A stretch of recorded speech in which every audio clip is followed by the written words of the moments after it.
বেলেঘাটা খালের অবস্থা আগের তুলনায় কিছুটা ভালো। মাটি তুলে সংস্কারের কাজ শেষ করেছে সেচ দফতর। এবার পালা সৌন্দর্যায়নের। বাইপাস থেকে মানিকতলা এতদিন জঞ্জালে পরিপূর্ণ ছিল বেলেঘাটা খাল। সেই সঙ্গে খালপাড়ের অজস্র ঝুপড়ি ও ইতিউতি গজিয়ে ওঠা অসংখ্য দোকান। শহরের সঙ্গে বেমানান এই চিত্রে বদল আনতে চায় কলকাতা পুরসভা। সেই লক্ষ্যে শুরু হচ্ছে খাল সৌন্দর্যায়নের কাজ। পুরসভার নিকাশি বিভাগের তরফে খালের দুপাশে বসানো হবে লোহার তারের জাল। ভেতরে থাকবে বিশ্রামের ব্যবস্থা। সৌন্দর্যায়নের কাজে ব্যয় হবে স্থানীয় কাউন্সিলরদের এলাকা উন্নয়ন তহবিলের টাকা। যদিও ঝুপড়িবাসীদের উচ্ছেদ করা হবে না বলে আশ্বাস দিয়েছে পুরসভা। ভেরি রিসেন্ট যেটা হবে সেটা কলকাতা কর্পোরেশন থেকে খালের দুটো ধার ফেন্সিং করা হবে।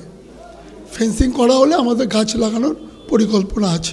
যে সমস্ত গুমটিগুলি আছে সেই গুমটিগুলিকে আমরা একটা জায়গায় নিয়ে আসব। কাউকে আমরা উচ্ছেদ করব না, এটা আমাদের নেত্রীর একটা চিন্তা আছে যে কাউকে উচ্ছেদ না করে সৌন্দর্যায়ন করা, সেটাকে মাথায় রেখে তাদেরকে একটা জায়গায় নিয়ে আসে, বাদবাকি জায়গাটাকে আমরা সবুজায়ন করব। এটা আমাদের মূল পরিকল্পনা। মূলত ৩ নম্বর বড় এলাকার ওপর দিয়েই রয়েছে বেলেঘাটা খাল, যে বড় এখনো বামেদের দখলে।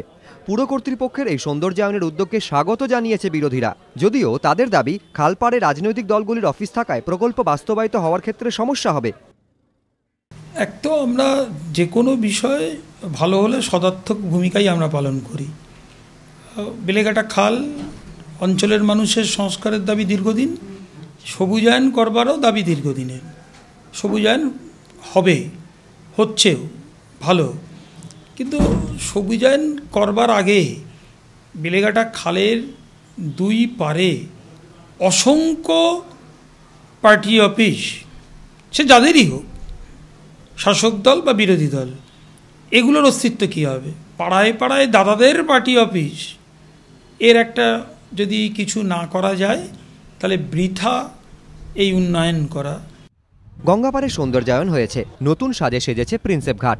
রাজারহাটে গড়ে উঠেছে ইকো ট্যুরিজম পার্ক। এবার সেজে উঠছে বেলেঘাটা খালপাড়।